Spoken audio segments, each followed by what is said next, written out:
ಭಾನುವಾರದಿಂದ ಭಾರತ ಮತ್ತು ಆಸ್ಟ್ರೇಲಿಯಾ ತಂಡಗಳ ನಡುವೆ ಏಕದಿನ ಸರಣಿ ಆರಂಭಗೊಳ್ಳಲಿದೆ. ಇನ್ನು ಭಾರತ ಎದುರು ನಡೆದಿರುವ ಏಕದಿನ ಸರಣಿಗಿಂತ ಮುಂಚೆ ಆಸ್ಟ್ರೇಲಿಯಾ ತಂಡದ ನಾಯಕ ಮಿಚೆಲ್ ಮಾರ್ಷ್ ಹೇಳಿದ್ದೇನೆ ಎಂಬುದರ ಡೀಟೇಲ್ಸ್ ಅನ್ನ ಈ ವಿಡಿಯೋದಲ್ಲಿ ನಾವು ನಿಮ್ಮ ಜೊತೆ ಶೇರ್ ಮಾಡಲಿದ್ದೇವೆ. ಈ ಸುದ್ದಿಯ ಡೀಟೇಲ್ಸ್ ಅನ್ನ ಕೊಡುವುದಕ್ಕಿಂತ ಮುಂಚೆ ನೀವು ಟೀಮ್ ಇಂಡಿಯಾದ ಅಭಿಮಾನಿಗಳಾಗಿದ್ದಲ್ಲಿ ವಿಡಿಯೋಕ್ಕೊಂದು ಲೈಕ್ ಮಾಡಿ.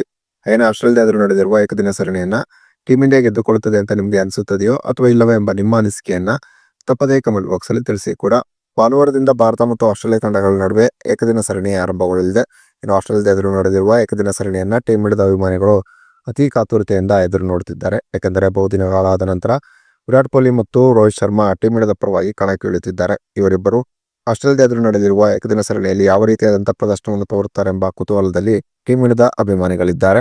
ಇನ್ನು ಭಾರತ ಎದುರು ನಡೆದಿರುವ ಏಕದಿನ ಸರಣಿಗಿಂತ ಮುಂಚೆ ಮಾತನಾಡಿರುವಂತಹ ಆಸ್ಟ್ರೇಲಿಯಾ ತಂಡದ ನಾಯಕ ಮಿಚೆಲ್ ಮಾರ್ಷ್, ನಾವು ಕೂಡ ಭಾರತ ಎದುರು ನಡೆದಿರುವ ಏಕದಿನ ಸರಣಿಯನ್ನ ತುಂಬಾ ಕಾತುರತೆಯಿಂದ ಎದುರು ನೋಡುತ್ತಿದ್ದೇವೆ. ಖಂಡಿತವಾಗಿಯೂ ಭಾರತ ಮತ್ತು ಆಸ್ಟ್ರೇಲಿಯಾ ತಂಡಗಳ ನಡುವೆ ನಡೆದಿರುವ ಈ ಏಕದಿನ ಸರಣಿ ಅತ್ಯಂತ ರೋಚಕತೆಯಿಂದ ಕೂಡಿರುತ್ತದೆ.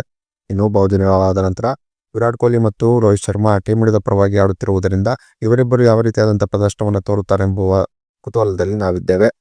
ಕಳೆದ ವರ್ಷ ನಡೆದಂತಹ ಟೆಸ್ಟ್ ಸರಣಿಯಲ್ಲಿ ಇವರಿಬ್ಬರಿಂದ ಅಷ್ಟೊಂದು ಉತ್ತಮವಾದ ಪ್ರದರ್ಶನ ಬಂದಿರಲಿಲ್ಲ. ಆದರೆ ಏಕದಿನ ಸರಣಿಯಲ್ಲಿ ಇವರಿಂದ ಒಂದು ಉತ್ತಮವಾದ ಪ್ರದರ್ಶನದ ನಿರೀಕ್ಷೆಯಲ್ಲಿ ಟೀಮ್ ಇಂಡಿಯಾ ಇದೆ. ಇನ್ನು ನಾವು ಕೂಡ ಇವರಿಬ್ಬರ ಬಗ್ಗೆ ಹೆಚ್ಚಿನ ಎಚ್ಚರಿಕೆಯಿಂದ ಇರಬೇಕಾಗುತ್ತದೆ. ಖಂಡಿತವಾಗಿ ಇವರಿಬ್ಬರು ವರ್ಲ್ಡ್ ಕ್ಲಾಸ್ ಬ್ಯಾಟ್ಸ್ಮನ್ಗಳು. ಇವರಿಬ್ಬರು ಸಿಡಿದ ನೆತ್ತರೆ ಆಗ ಏಕದಿನ ಸರಣಿ ನಮ್ಮಿಂದ ಕೈ ತಪ್ಪಲಿದೆ.